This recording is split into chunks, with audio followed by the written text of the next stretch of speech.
ఇక సీఎంఓలో social justice, SC minority ఓసీకి చెందిన ఆఫీసర్లకు priority, secretary, joint secretary, OSD పోస్టుల్లో నియామకం. గత ప్రభుత్వంలో అగ్రవర్ణాల వారికి మాత్రమే ప్రాధాన్యం. మేము సబ్సిడీ ఇస్తాం వచ్చేయండి, అదానీ గ్రూప్ ప్రతినిధులకు సీఎం రేవంత్ రెడ్డి సూచన. పారిశ్రామిక రంగంలో అమరరాజా కీలకమని కామెంట్.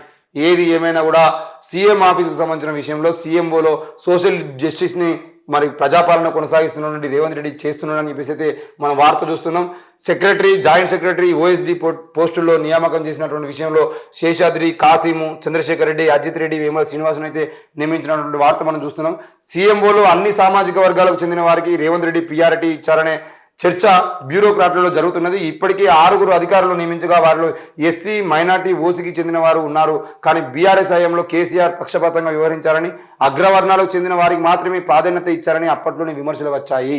ఏది ఏమైనా ఇప్పుడు కూడా మరి బీసీలకు ఇవ్వకుండా కేవలం ఎస్సీ, మైనార్టీ, ఓసీలకు మాత్రమే ఇచ్చిండు. అందులో మెయిన్ ప్రధానంగా ఉన్నటువంటి పోస్టులో అజిత్ రెడ్డి గారిని, చంద్రశేఖర్ రెడ్డి గారిని తీసుకొచ్చుకొని వాళ్ళ రెడ్డిలోనే పెట్టుకునే ప్రయత్నం కూడా చేస్తున్నాడు.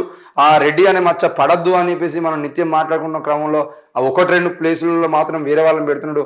అది కూడా టాలెంటెడ్ అధికారులు ఉన్నారు కాబట్టి వాళ్ళని తెచ్చిపెట్టుకునేది అంటే మనకు ఇన్ని రోజుల పాటు జరిగినటువంటి విషయాల మీద వాళ్ళు కూలంకుషంగా నిర్ణయాలు తీసుకొని మాట్లాడేటువంటి అవకాశాలు ఉంటాయి. ఇప్పుడు కాశీం గారికి పూర్తి స్థాయిలో ఇక్కడ ఉన్నటువంటి భూముల మీద, రియల్ ఎస్టేట్ భూముల మీద, లేదంటే ముస్లిం భూముల మీద, ఆ భూముల దేవాదాయ శాఖకు సంబంధించిన భూముల మీద, వీటన్నిటి మీద ఆయనకు పట్టు ఉన్నది కాబట్టి రేపటి రోజున ఈ తెలంగాణ ఉన్నటువంటి భూములకు సంబంధించిన విషయంలో ఏ నిర్ణయం తీసుకోవాలన్నా కూడా కాశీం గారిని ముందు పెట్టి ఆ ప్లానింగ్ చేసేటువంటి ప్రయత్నంలో భాగంగా ఆయన తీసుకొచ్చుకొని పెట్టుకున్నాం. కాబట్టి ఆ సామాజిక న్యాయం కోసమో ఇంకేదో చూపిద్దామనే ఆలోచనతో కాదు.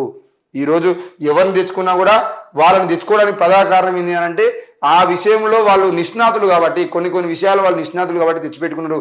లేకపోతే వాళ్ళు కూడా రెడ్డిలోనో రావులను తీసుకొచ్చుకొని పెట్టుకుంటారులే.